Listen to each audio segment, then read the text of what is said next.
Bismillahirrahmanirrahim. Assalamualaikum warahmatullahi wabarakatuh. Waalaikumsalam warahmatullahi. Innal hamdalillah wala haula wala quwata illa billah. Subhanaka la ilma lana illa ma 'allamtana innaka antal alimul hakim. Rabbi israh li sadri wa yassir li amri wahlul 'uqdatam min lisani yafqahu qawli. Allahumma shalli wa sallim ala nabiyyina Muhammad wa ala alihi wa ashabihi wa man tabi'ahum bi ihsanin ila yaumiddin. Yang saya hormati para pengurus LKG TPQ, yang saya hormati para asatidz dan asatizah guru TPQ se-Solo Raya. Alhamdulillah, pertama-tama kita mengucap syukur kepada Allah Subhanahu wa taala atas limpahan nikmat yang senantiasa Allah berikan kepada kita, terutama nikmat iman. Kita berdoa semoga Allah Subhanahu wa taala jaga iman kita sampai Allah wafatkan kita dalam keadaan husnul khatimah. Amin ya rabbal alamin. Kita bersyukur kepada Allah Subhanahu wa taala juga pada malam hari ini kita dipertemukan walaupun dalam virtual, tidak tatap muka secara langsung, tapi mudah-mudahan tetap mendapatkan keberkahan daripada sabda Rasulullah sallallahu alaihi wasallam, man ahabba ayyubsata fi rizqihi wa yunsa'alahu fi atharihi falyasir rahimah. Barang siapa yang cinta, yang suka dipanjangkan umurnya dan diluaskan rezekinya, maka hendaklah ia menjalin silaturahim.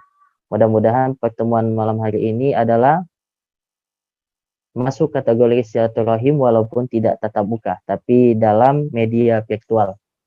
Dan mudah-mudahan juga malam hari ini adalah majelis ilmu yang mengantarkan kita mensalaka tariqan yaltamisu fihi ilman sahalallahu lahu tariqan ilal jannah. Barang siapa yang mencari jalan menuntut ilmu, maka Allah akan mudahkan jalannya menuju ke surga. Dan mudah-mudahan juga majelis kita pada malam hari ini adalah majelis yang diridhoi dan diberkahi oleh Allah Subhanahu wa taala, sehingga majelis ini bukan hanya pertemuan kita di dunia saja, tapi mengantarkan kita pada pertemuan di surganya nanti. Amin ya rabbal alamin. Salawat dan salam kita doakan terus kepada Allah, semoga tetap tercurah pada junjungan kita Nabi Allah Muhammad sallallahu alaihi wasallam, kepada keluarga beliau, karib kerabat beliau, para sahabat, dan tentunya orang-orang yang senantiasa istiqomah memperjuangkan agama Islam sampai dengan yaumul kiamah nanti. Para asatidz sekalian yang saya hormati, senang sekali rasanya alhamdulillah hari ini saya kembali diminta untuk berbagi cerita, berbagi pengalaman, berbagi motivasi kepada para guru TPQ di LKG TPQ Solo Raya ini. Sebenarnya ini bukan kali pertama saya untuk diminta mengisi di sini, tapi walaupun kali keberapa, insya Allah saya akan tetap senang. Kenapa? Karena memang saya lahir dari TPQ juga, jadi lahir dari TPQ. Saking senangnya malam ini saya pakai ini baju LKG TPQ tahun 2018. Nah ini, jadi ini saya pakai 2018 dikasih Ustadz Wahab waktu itu. Alhamdulillah sampai hari ini tetap saya pakai. Dan alhamdulillah saya alhamdulillah saya bawa terus kalau ke pedalaman. Ini udah berapa pedalaman saya bawa ke NTT, waktu ke perbatasan Timur Leste saya bawa ke Pulau Semau. Kemudian saya juga bawa waktu saya ke Talang Mama, itu saya bawa. Ya, alhamdulillah, mudah-mudahan yang ngasih jadi amal jariah insyaallah. Amin amin amin amin amin. Amin. Jadi sebagaimana saya sampaikan tadi, saya lahir dari TPQ juga. Jadi dari kecil orang tua saya cukup keras dalam membina saya untuk agama. Dulu adanya di sini TPQ jaraknya hampir 1,5 kilo. Jadi kecil-kecil saya usia 5 tahun itu, kalau saya nggak mau pergi ngaji, dipecut pakai rotan nama bapak saya. Jadi pilih pergi ngaji atau pilih dipecut. Nah, kalau saya pilih pergi ngaji kan, jadi pergi ngaji sampai di masjid. Saya ingat betul guru-guru saya dulu mengajari saya, kalau kita bandel juga disuruh push up dan lain sebagainya. Tapi alhamdulillah dari bekal TPQ ketika saya kecil itu membekas sampai sekarang. Salah satunya lagu-lagu rukun Islam yang 5, syahadat, sholat, puasa, zakat untuk si papa, haji bagi yang puasa, siapa tidak sholat dak. Nah itu. Jadi itu salah satu lagu yang saya ingat sampai dengan hari ini, bayangkan. Ketika saya masih belajar di TPQ. Bahkan dulu saking semangatnya kita juga diadakan lomba-lomba, lomba ngaji, lomba azan, dan lomba-lomba lain sebagainya. Dan alhamdulillah saya menang gitu kan. Saya menang lomba azan gitu kan, lomba ngaji. Jadi dulu banyak dapat apa? Dapat hadiah dari acara-acara TPQ tersebut. Nah, sampai dengan alhamdulillah saya kuliah di Sekolah Tinggi Ilmu Dakwah Muhammad Natsir, jurusan dakwah, fokus. Nah, dikirimkanlah kami yang telah selesai dari Sekolah Tinggi Ilmu Dakwah Muhammad Natsir ini, kuliah 4 tahun gratis, beasiswa, tapi wajib mengabdi ke pedalaman. Pedalaman dulu pengabdian hanya 1 tahun, tapi kalau sekarang 2 tahun. Maka dikirimlah ke pedalaman. Ngapain kami ke pedalaman? Jadi guru ngaji. Jadi sama. Jadi dulu kita belajar di TPQ, tamat S1 jadi guru ngaji di pedalaman Nusantara. Saya ditugaskan di Pulau Buru, Maluku.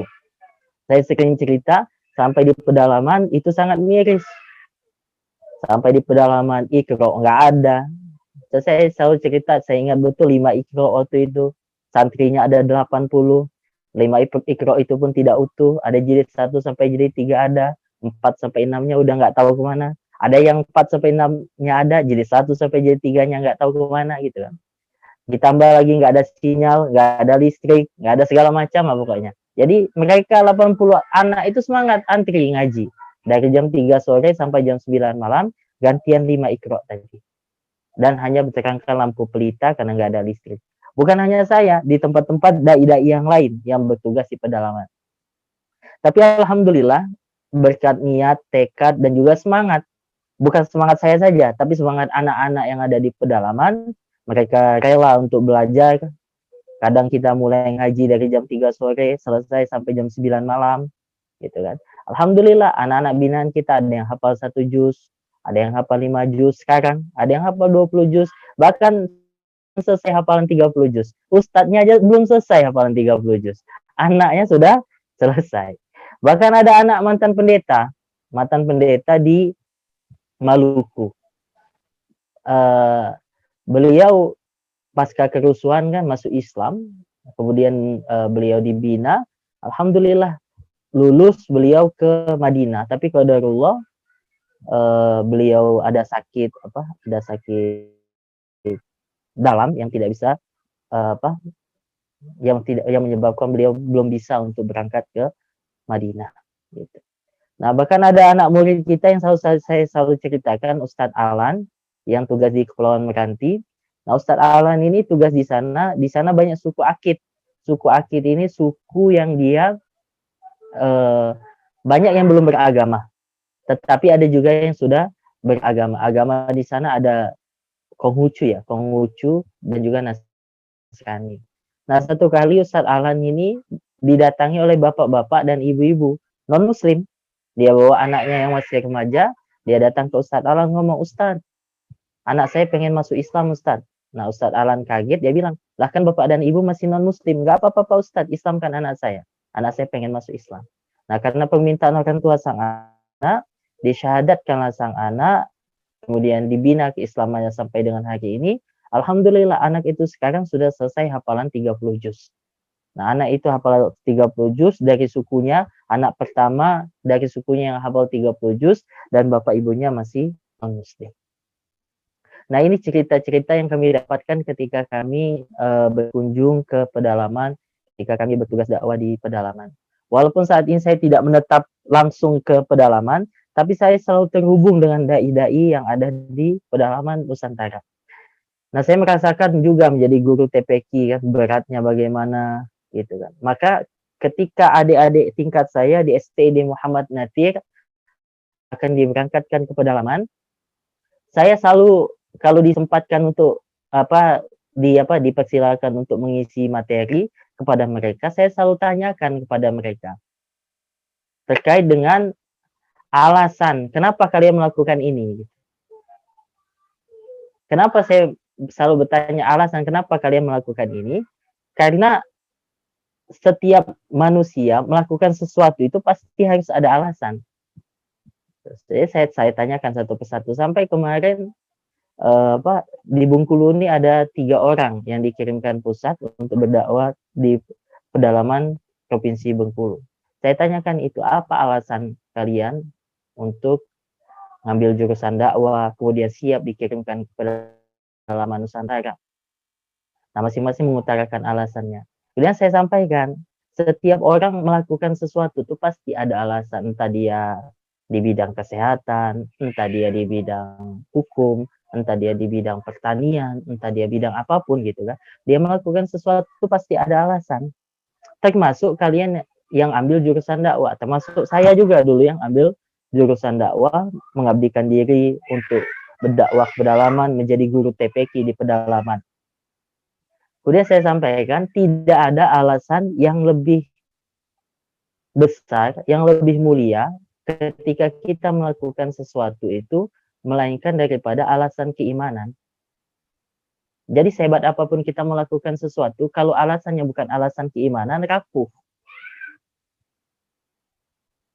Maka saya selalu tekankan kepada adik-adik, kalian sudah mulai berdakwah ke pedalaman, atau adik-adik yang masih kuliah di ADI maupun di STD Muhammad Nasir, alasan keimanan ini yang dijadikan pondasi awal bagi kita dalam melakukan ini gitu. Nah, apa yang dicari alasan keimanan ini? Tentu ridho Allah. Tentu ridho Allah. Maka pertanyakanlah sekarang, kenapa kalian ngambil jurusan dakwah di STID Muhammad Nasir? Kenapa kalian siap untuk dikirimkan ke pedalaman? Apakah betul yang kalian cari itu adalah ridho Allah? Nah, itu dulu yang penting. Maka ketika di dalam hati kita sudah ditanamkan ridho Allah yang kita cari, tentulah kan ketika kita melakukan aktivitas itu, apapun itu, kita harus menyesuaikan dengan alasan kita melakukan itu tadi. Entah itu bidang kedokteran, okelah dia menjadi dokter untuk mencari ridho Allah. Maka dia menjalankan aktivitas kedokterannya, bagaimana aktivitas kedokterannya ini mendapatkan ridho Allah. Ketika dia menjadi guru atau menjadi advokat, hukum dan lain sebagainya, aktivitasnya itu betul-betul mencari ridho Allah apa tidak gitu. Apalagi kita yang berdakwah gitu kan, yang bertugas ke pedalaman gitu kan, jauh ke pedalaman gitu, belum tahu di sana itu seperti apa gitu kan, posisinya seperti apa, tantangannya seperti apa. Kita mengatakan alasan kita melakukan ini adalah mencari ridho Allah, maka pastikan setiap langkah yang kita lakukan itu betul-betul untuk mencari ridho Allah. Agar apa? Agar yang kita lakukan ini tidak sia-sia. Nah, maka ketika alasan ini sudah kita bangun di dalam diri, kemudian yang kita lakukan ini betul loh. Jalan ini adalah jalan yang betul. Kenapa? Saya selalu sampaikan, jalan yang kita tempuh ini disebutkan di dalam Al-Qur'an, surat Yusuf ayat 108. Kata Allah, a'udzubillahi minasyaitonirrajim, "Qul hadhihi sabili ad'u ila Allah ala basiratin ana wa manittaba'ani. Wa subhanallah wa ma'ana minal musyrikin." Kata Allah, kul, katakanlah hai Muhammad, hadhihi sabili, ini adalah jalanku, dan orang-orang yang mengikutiku menyeru kepada Allah, menyeru kepada ajaran agama Allah ala basirah, dengan hujjah yang nyata, dengan Al-Quran dan Sunnah. Dan suci Allah, dan aku tidak termasuk golongan orang-orang yang musyrik. Maka jalan kita dalam jalan dakwah, menjadi TPQ, berguru TPQ, bertugas dakwah di pedalaman, membina masyarakat gitu kan. Maka itu adalah bagian daripada dakwah itu, dan dakwah ini adalah jalannya para nabi. Nah, maka dengan keyakinan yang kita bangun bahwasanya kita ini sedang berada di jalannya para nabi dan rasul. Sehingga ada kebanggaan. setiap orang melakukan sesuatu di bidang apapun itu, pasti dia membanggakan bidangnya. Entah dia di bidang kedokteran, di bidang hukum, entah di bidang politik, pasti dia banggakan, saya sekarang gitu kan. Di kedokteran saya sekarang gitu. Pasti ada yang ingin dia banggakan gitu. Nah, sekarang saya bilang ketika kalian meyakini jalan yang kalian tempuh ini adalah jalan mencari keridhaan Allah, gitu kan. Kemudian kalian punya gengsi, kenapa? Karena jalan yang kita pilih ini adalah jalan para nabi dan rasul. Jalan dakwah ini adalah jalan para nabi dan rasul. Seharusnya kebanggaan kita, afrod kita itu lebih tinggi, gitu. Kenapa? Misi. Kita kan punya jalan nabi dan rasul itu punya visi dan misi. Punya visi dan misi yang sangat mulia gitu kan. Sebagaimana Allah sebutkan, misi penyelamatan yang dilakukan oleh para nabi dan rasul dalam jalan dakwah ini. Pertama, mengajarkan kepada manusia untuk mengenal siapa Tuhannya, kemudian mengajarkan kepada manusia untuk menjalani hidup dan kehidupan ini sesuai dengan apa yang Allah ridhoi. Agar ketika dengan dakwah yang kita lakukan, oke lah menanamkan kepada anak-anak tadi dari kecil ditanamkan tentang akidah, rukun iman, rukun Islam kepada mereka, sehingga mereka mengenal Allah. Diajarkan mereka untuk fikih sholat, fikih puasa, dan lain sebagainya, sedari kecil. Sehingga dia tahu tujuan dari hidupnya itu seperti apa. Ketika dia besar, dia terngiang-ngiang terus ya. Sampai melanjutkan ke jenjang lebih tinggi untuk belajar agama Islam lagi, memperdalam Islam lagi. Nah, itu yang dilakukan. Maka kebanggaan itu perlu dibangun ketika kita berada di jalan ini. Gitu. Itu saya selalu sampaikan kepada adik-adik yang akan dikirimkan ke pedalaman Nusantara. Sebab misi kita mulia, misi penyelamatan. Pertama tadi yang saya sampaikan, misi penyelamatan manusia dari bencana yang sesungguhnya, gitu kan. Bencana yang sesungguhnya itu bukan sekedar bencana alam, banjir, gempa bumi, ataupun gunung meletus, ataupun kemiskinan, kekurangan harta, bukan. Tetapi bencana terbesar itu yang Allah sebutkan, walaqad dzara'na li jahannama katsiran minal jinni wal ins lahum qulubun la yafqahuna biha wa lahum a'yunun la yubsiruna biha wa lahum adhanun la yasma'una biha ulaika kal an'am bal hum adall wa ulaika humul ghafilun. Kata Allah di dalam Quran surah Al-A'raf ayat 176 kalau saya tidak salah. Dan sungguh kami akan penuhi neraka jahanam itu, kebanyakan penghuninya adalah jin dan manusia. Mereka punya hati, tetapi hati mereka tidak pernah mereka gunakan untuk memahami ayat-ayat Allah. Mereka punya mata, tapi mata mereka tidak pernah mereka gunakan untuk melihat, membaca ayat-ayat Allah. Mereka punya telinga, tetapi telinga mereka tidak pernah mereka gunakan untuk mendengarkan ayat-ayat Allah. Ulaika kal an'am. Mereka hidup itu seperti binatang ternak. Balhum adol. Bahkan lebih sesat daripada itu. Wa ulaika humul ghafilun. Dan mereka itulah golongan orang-orang yang lalai. Maka bencana terbesar bagi seorang manusia itu adalah ketika dia mati, Allah masukkan ke dalam neraka jahanam. Ketika dia hidup tidak ubahnya seperti binatang. Makanya saya senang ngutip perkataan daripada Buya Hamka, kalau hidup sekedar hidup, babi di hutan juga hidup. Kalau kerja sekedar bekerja, monyet juga kerja. Kera juga kerja. Nah, maka kita yang ada di barisan gerakan dakwah ini, di TPQ, kemudian dai-dai di pedalaman, di sekolah-sekolah Islam gitu kan, membawa misi penyelamatan ini, gitu. Menyelamatkan manusia agar tidak tertimpa bencana yang besar. Mereka tidak kenal siapa Tuhannya, tidak mampu hidup sesuai dengan apa yang Allah ridhoi, sehingga hidupnya tidak ubahnya seperti binatang, hanya menuruti hawa nafsu saja. Begitulah hewannya. Pokoknya nafsunya dikedepankan, yang tidak ada habis-habisnya. Sampai waktunya Allah panggil.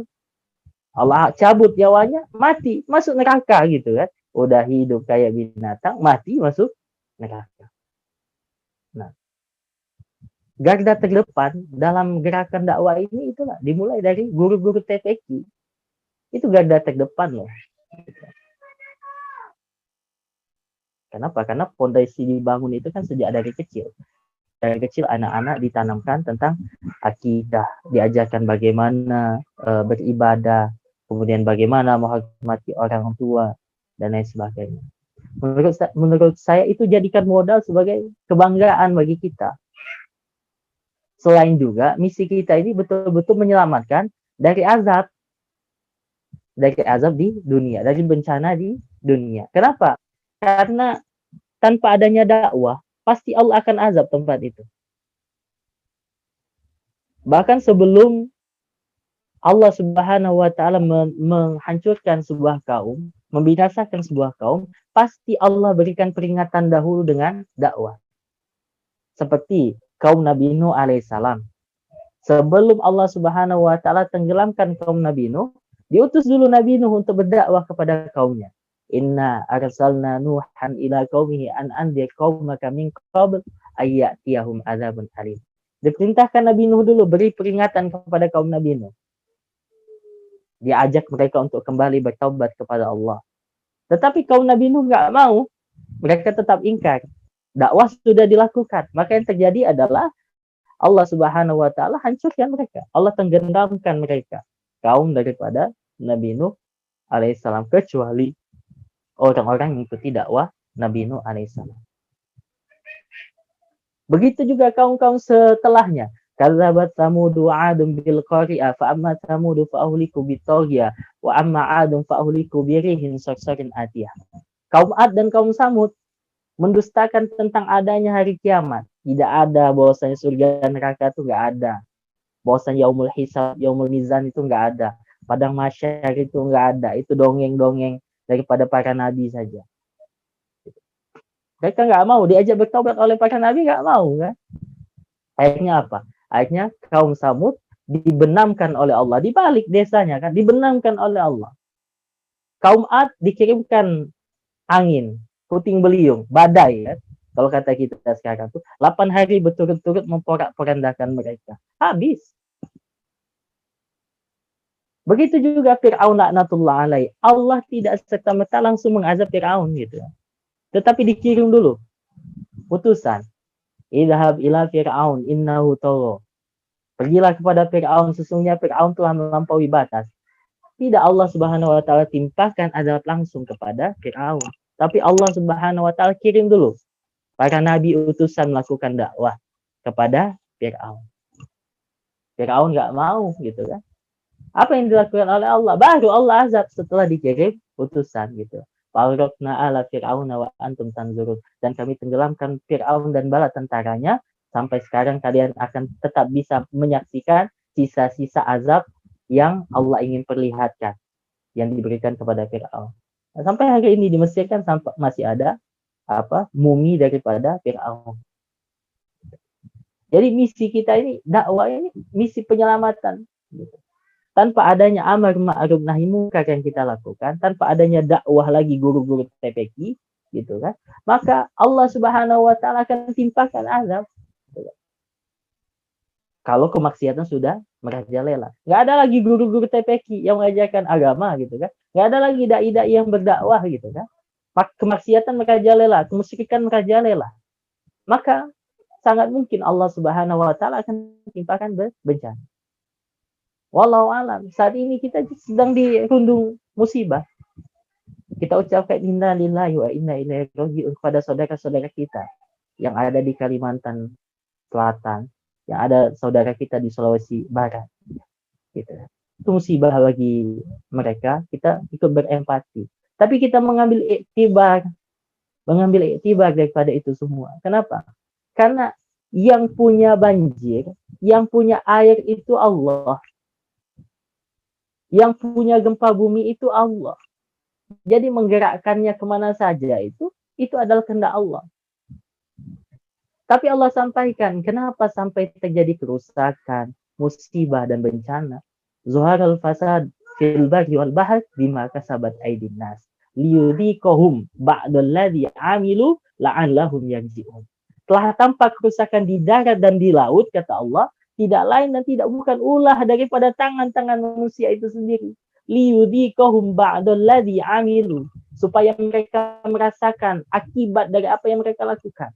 La'allahum yarji'un, mudah-mudahan mereka kembali bertaubat kepada Allah Subhanahu wa taala. Maka ada azab pembinasaan seperti kaum Nuh, kaum Lut, kaum Hud, kaum Shu'aib, kepada Fir'aun. Tetapi ada peringatan yang Allah Subhanahu wa taala berikan. Supaya apa? Supaya kembali bertaubat kepada Allah Subhanahu wa taala. Maka dari itu, betul-betul yang kita lakukan ini membawa misi penyelamatan bagi manusia. Rasulullah juga sampaikan kan, perumpamaan kita ini dalam yang melakukan ketaatan dengan yang tidak taat itu ibarat berada di atas sebuah kapal, kata Rasul. Mathalul qa'im fi hududillahi wal waqi' kamathalil qaum mustahamu 'ala as-safinah fasara ba'dahum a'laha wa ba'dahum asfalaha fakana alladhina fi asfaliha idza istaqaw minal ma' maru man fawqaha. Kata Rasul, perumpamaan kalian yang taat dengan yang tidak taat itu seperti berada di atas sebuah kapal. Di atas sebuah kapal. Yang taat dengan hukum Allah ada di atas kapal. Yang tidak taat dengan hukum Allah ada di bawah kapal. Kemudian kata Rasul, kalau orang yang ada di bawah kapal ini ingin mendapatkan air, dia harus naik ke atas, melewati orang-orang yang ada di atas kapal. Kalaulah satu kali saja orang yang ada di bawah kapal ini berpikir, daripada kita capek-capek naik ke atas kapal, toh di bawah kapal ada air. Kenapa kita tidak lobangi saja bawah kapal, kemudian kita bisa mendapatkan air. Tanpa harus capek-capek naik ke atas kapal. Kalaulah orang yang ada di bawah, yang dipikirkan oleh yang ada di bawah itu, mereka lakukan, mereka bolongi saja sedikit kapal, di bawah kapal. Kemudian yang ada di atas tadi, tidak melakukan pencegahan kepada orang yang ada di bawah. Maka apa yang terjadi? Maka yang tenggelam adalah orang yang bukan hanya berada di bawah kapal, tapi satu kapal akan tenggelam. Maka itu ibarat pemisalan yang Rasulullah SAW berikan kepada kita. Antara orang yang taat tidak melakukan amar ma'ruf nahi munkar, sementara orang-orang yang bermaksiat terus melakukan kemaksiatan, kemusyrikan mereka, gitu kan. Maka tunggulah azab Allah Subhanahu wa taala akan Allah timpakan. Makanya kata Allah, wattaqu fitnatan la tusibanna alladziina zalamu minkum khassah. Dan takutlah kamu dengan azab Allah yang tidak hanya khusus menimpa orang-orang zalim di antara kalian. Tetapi orang-orang solehnya bisa kena. Sampai-sampai sahabat datang ke Rasul, ya Rasul, apakah mungkin Allah timpakan sebuah azab pada suatu tempat, pada suatu kaum, sementara di tengah-tengah kaum itu masih ada orang yang beribadah, masih ada orang yang taat. Apa kata Rasul? Iya, ketika ia asik beribadah, sementara maksiat terus merajalela. Berarti dia melakukan ibadah, dia tidak melakukan amar ma'ruf nahi munkar. Dia tidak melakukan tugas dakwah. Maka tunggulah, tetap akan Allah timpakan azab. Tapi hisabnya di sisi Allah masing-masing. Maka mulianya jadi sebuah kebanggaan bagi kita. Yang kita lakukan ini adalah misi penyelamatan. Gitu. Berpikir bukan hanya untuk diri kita sendiri, tapi berpikir untuk orang lain. Bukan hanya untuk dunianya, tapi untuk akhiratnya. Gitu.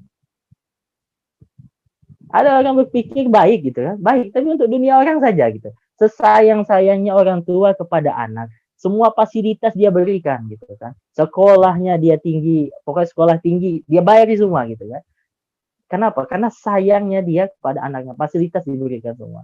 Tapi lupa menanamkan akidah, menanamkan ibadah kepada anak, menanamkan nilai-nilai keislaman kepada anak gitu. Ketika dia mendapatkan kebanggaan di dunia,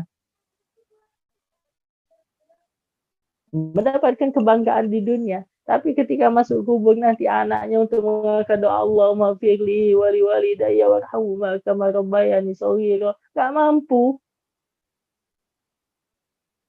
mengangkat doa, ya Allah lapangkanlah kubur orang tuaku, enggak mampu. Berarti dia hanya bisa membuat kebanggaan di dunia saja.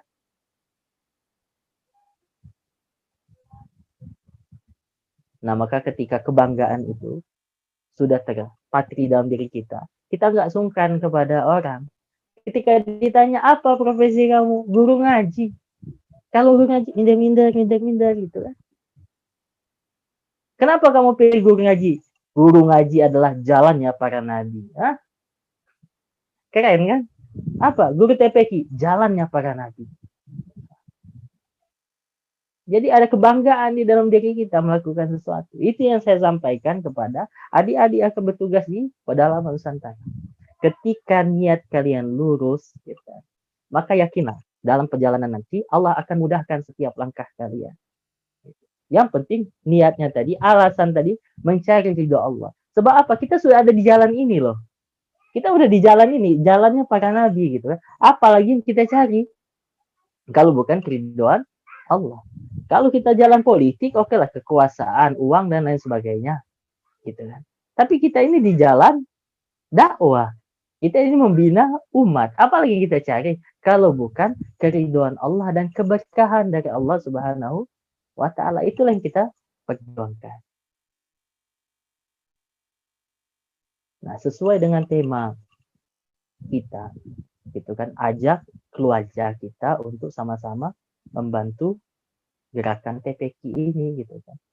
Nggak bakal mungkin kita bisa mengajak keluarga kita sementara kita ragu-ragu dengan apa yang kita lakukan. Orang bisa yakin ngajak orang lain kalau dia yakin apa yang dia lakukan. Makanya saya selalu keliling gitu kan. Dari Aceh sudah saya masukin semua tuh. Saya sampaikan terus ngajak tentang dakwah dalam ngatur. Dia bilang, Pak Ustadz, kenapa Ustadz nggak malu gitu kan? Apa menyampaikan, minta uang kepada jamaah untuk membantu. Saya sampaikan, yang saya sampaikan ini benar, gitu kan. Uang yang saya kumpulkan bukan untuk saya, tapi untuk dakwah. Saya ini malah membantu kalian, memfasilitasi kalian supaya apa? Supaya kalian berinvestasi untuk akhirat kalian. Gitu. Jadi saya jelaskan, saya nggak pernah malu, saya sampaikan apa yang saya lakukan.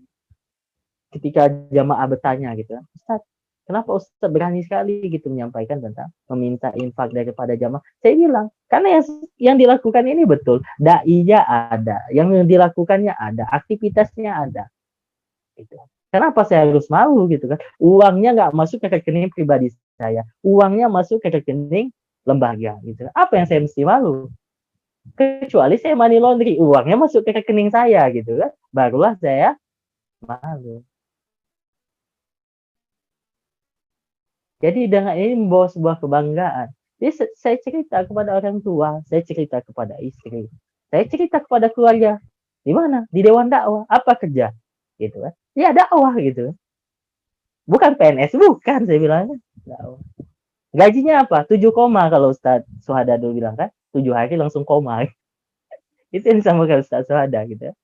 Tapi kan yakinlah, wa may yattaqillaha yaj'al lahu makhraja wa yarzuqhu min haitsu la yahtasib. Allah akan berikan rezeki dari jalan yang tidak diduga-duga. Yang kita perlukan dari rezeki itu bukan kuantitasnya loh. Ini yang menggelitikan kita. Kadang kan